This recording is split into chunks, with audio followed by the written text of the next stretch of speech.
Good morning, class. Let's continue with chapter number 5, Accounting Equation. We'll start with question number 5. First transaction is started business with cash 30,000, goods 40,000, furniture 20,000. अभी तक जो हम question किए हैं हमने उसमें first transaction usually क्या होती थी, स्टार्टेड बिजनेस विद कैश, और हम कैश और कैपिटल में प्लस कर देते थे. बट इस ट्रांजैक्शन में दिया हुआ है कि बिजनेस स्टार्ट हो रहा है with cash, goods and furniture. That means proprietor जो है वो कैपिटल इंट्रोड्यूस कर रहा है in cash as well as in kind. So he is getting cash 30,000, goods 40,000, furniture 20,000, and total 90,000 he is investing as capital. तो हम इसको show कर देते हैं. असेट साइड पे will create a column cash 30,000, stock 40,000, furniture 20,000 and capital 90,000. So this is the first transaction. Then second transaction is purchase goods from Raman 20,000. Now since name is given Raman, so that means it is a credit transaction. We are purchasing goods on credit. So इसका effect क्या आएगा? Goods will increase and liability towards creditor will increase. So we'll show that effect. Stock 20,000, creditors 20,000. So new equation becomes cash 30,000, stock 60,000, furniture 20,000, creditors 20,000, capital 90,000. So total of 1,10,000 on both the sides. Then next transaction is sold goods bought from Raman to Sohan for 25,000. That means जो हमने रमन से 20,000 के goods खरीदे थे, हम सोहन को cell कर रहे हैं for 25,000 at a profit of 5,000. Since again name is given Sohan, that means this is also a credit transaction, that is good sold on credit.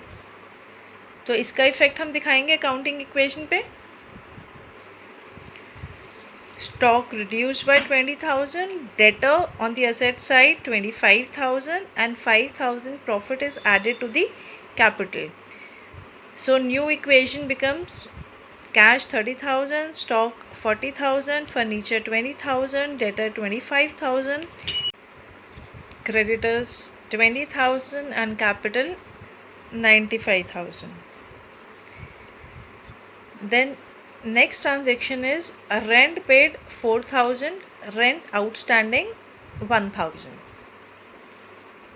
तो इसका हम इफेक्ट दिखाएंगे. जब हम रेंट पे कर रहे हैं, cash will reduce and capital will reduce. This is the first effect. Then rent outstanding का मतलब है due but not paid. Due but not paid means liability will increase. So liability side पे will show the column, create a column of rent outstanding and will reduce that amount from capital also. So cash reduced by 4,000, capital reduced by 4,000. Then rent outstanding column is created on the liability side 1,000 and it is reduced from capital also.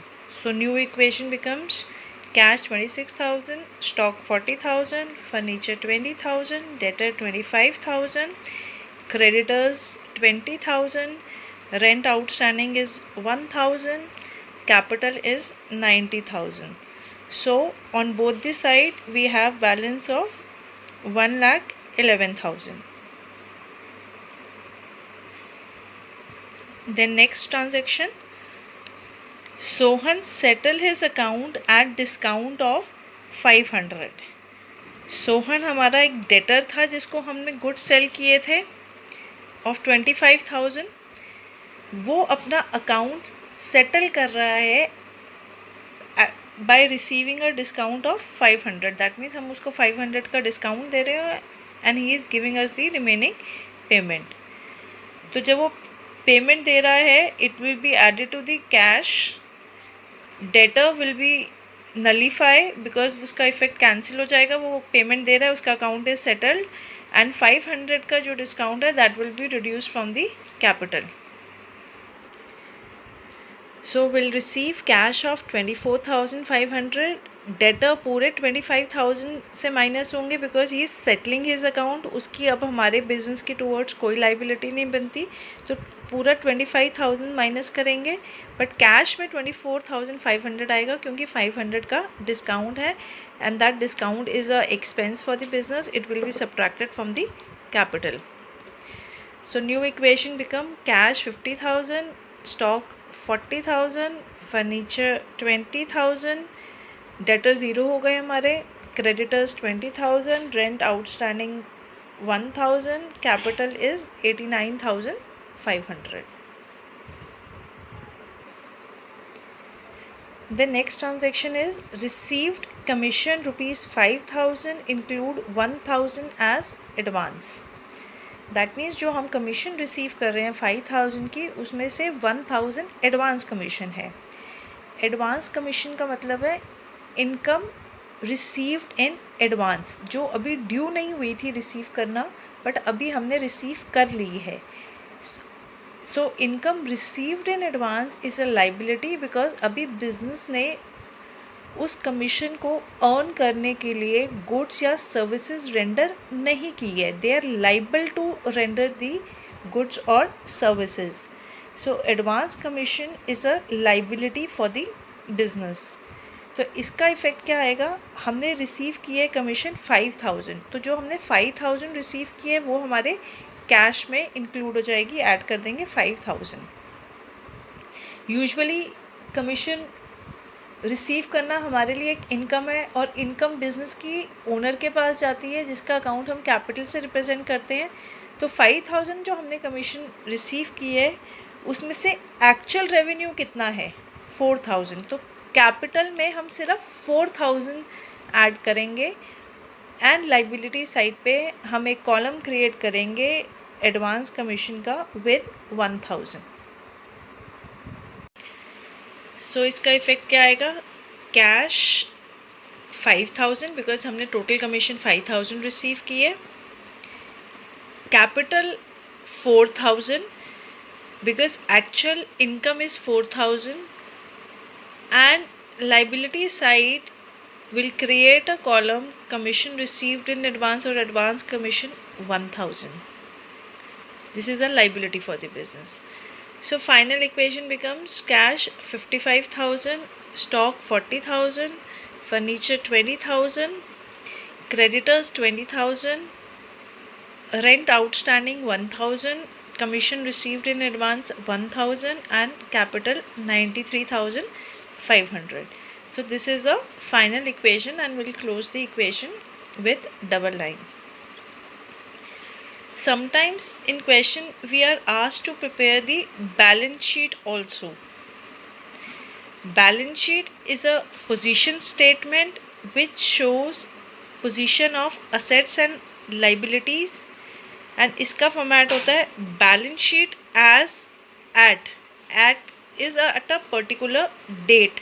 जिस दिन भी हम balance sheet prepare कर रहे हैं उस दिन हमारे असेट्स और लाइबिलिटीज़ की क्या पोजीशन है.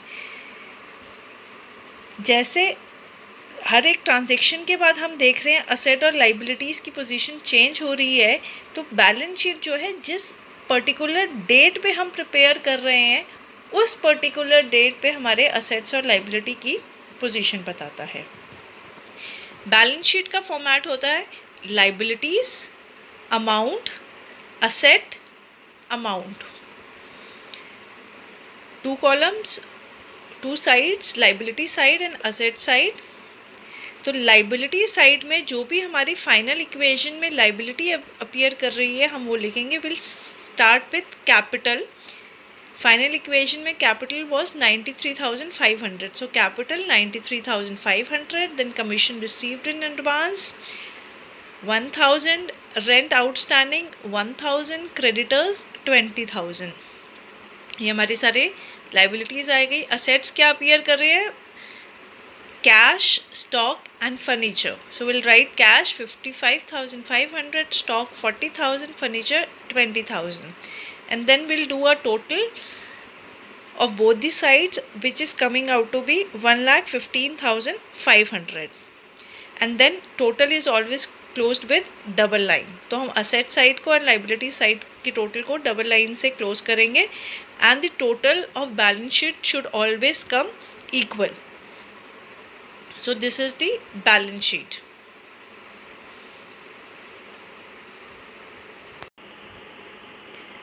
So now let's do question number 7. Let's begin. First transaction started business with cash 20,000, goods 30,000, furniture 10,000.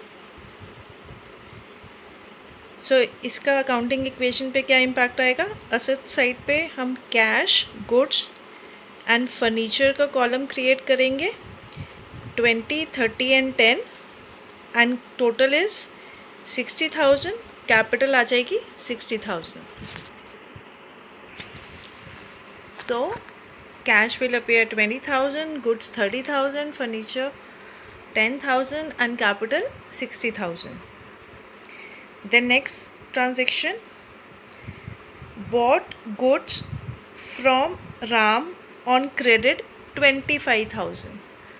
तो अब गुड्स हमने क्रेडिट पे खरीदे हैं, दैट मीन्स क्रेडिटर्स आएंगे, increase in goods and increase in liability creditors.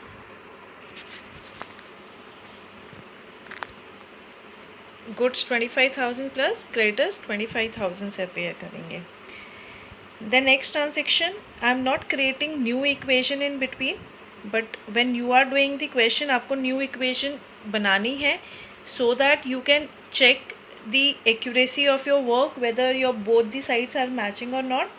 But right now I am not creating new equation. Then third transaction, bought goods for cash. Impact will be increase in goods, decrease in cash. Minus cash plus goods. The next transaction, return goods to Ram of rupees 4,000. Ram से हमने goods खरीदे थे total 25,000 के, तभी हमने creditors दिखाए थे 25,000 के. इसमें से हम 4,000 के गुड्स रिटर्न कर रहे हैं. That means minus stock minus creditors. The next transaction, sold goods for cash costing 20,000 for 26,000 for cash. Goods are sold on cash basis जिसकी costing 20,000 थी and we are selling at 26,000. that means at a profit of 6,000. So impact will be cash will be increased by 26,000, goods will be decreased by 20,000 and capital will increase by 6,000. The next transaction, settle Ram account at a discount of rupees 1,000. हमने राम से goods खरीदे थे 25,000 के, 4,000 हमने return कर दिए goods, तो हमारा बैलेंस बचता है 21,000. 21,000 में से हम अकाउंट सेटल कर रहे हैं at 20,000. We are getting 1,000 at discount. तो जब हम क्रेडिटर हमें डिस्काउंट दे रहा है, that means this is a gain for us. So इसके इम्पैक्ट क्या आएगा? कैश में से माइनस होगा 20,000, क्रेडिटर्स में से माइनस होगा 21,000 एंड कैपिटल में 1,000 ऐड होगा. So you can see our accounting equation is still balancing. Cash is reduced by 20,000, creditor is reduced by 21,000 and the discount that we have received will be increased in capital, will be added in capital. Then next transaction is charge interest on capital rupees 3000. That means owner की जो capital invested है business उस पर interest दे रहा है. हमने एक business entity principal पढ़ा है जिसके अकॉर्डिंग हम अकाउंटिंग जो करते हैं वो बिजनेस के पॉइंट ऑफ व्यू से करते हैं, ओनर के पॉइंट ऑफ व्यू से नहीं करते. तो ओनर ने अपनी कैपिटल इन्वेस्ट की हुई है बिजनेस पे और बिजनेस उस पर इंटरेस्ट दे रहा है. जैसे हम कहीं किसी से भी लोन लेते हैं तो वी हैव टू पे द इंटरेस्ट, तो इसी तरीके से बिजनेस ने भी ओनर से पैसे लिए हैं और बिजनेस उस पर इंटरेस्ट दे रहा है. तो जब बिजनेस इंटरेस्ट पे कर रहा है ऑन कैपिटल, ये बिजनेस के लिए क्या है, लॉस है, और ओनर के लिए क्या है, गेन है.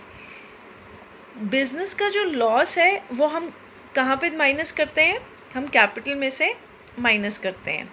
और ओनर का जो गेन है उसका इम्पैक्ट कहाँ आता है, उसका इम्पैक्ट भी कैपिटल पे आता है. तो ये जो इंटरेस्ट ऑन कैपिटल का अमाउंट है 3000 का, इसका इम्पैक्ट हमारे कैपिटल में आएगा. कैपिटल में ही ये अमाउंट हमें 3000 प्लस करना है और कैपिटल में ही ये अमाउंट 3000 हमें माइनस करना है. वो इस लॉजिक से जब हम माइनस कर रहे हैं, बिज़नेस के पॉइंट ऑफ व्यू से माइनस कर रहे हैं कि ये बिज़नेस का लॉस है और बिज़नेस के लॉसेस ओनर बेयर कर रहा है. जब हम कैपिटल में प्लस कर रहे हैं वो इस लॉजिक से कि वो ओनर के लिए गेन है और ओनर के लिए जो गेन है that will increase its capital. तो यहाँ पे हमने अकाउंटिंग प्रिंसिपल कौन सा यूज़ किया, बिजनेस एंटिटी प्रिंसिपल यूज़ किया. तो इसके अकॉर्डिंग कैपिटल में ही इंटरेस्ट ऑन कैपिटल प्लस होगा और कैपिटल में ही इंटरेस्ट ऑन कैपिटल माइनस होगा. और इसके बाद हम अपनी फाइनल इक्वेशन बना लेंगे. तो हमारी फाइनल इक्वेशन बनी कैश 16,000, गुड्स 41,000, फर्नीचर 10,000, क्रेडिटर्स हमारे ज़ीरो हो चुके हैं एंड कैपिटल इज़ 67,000. तो 16 + 41 + 10, 67,000 on the asset side and 67,000 on the liability side.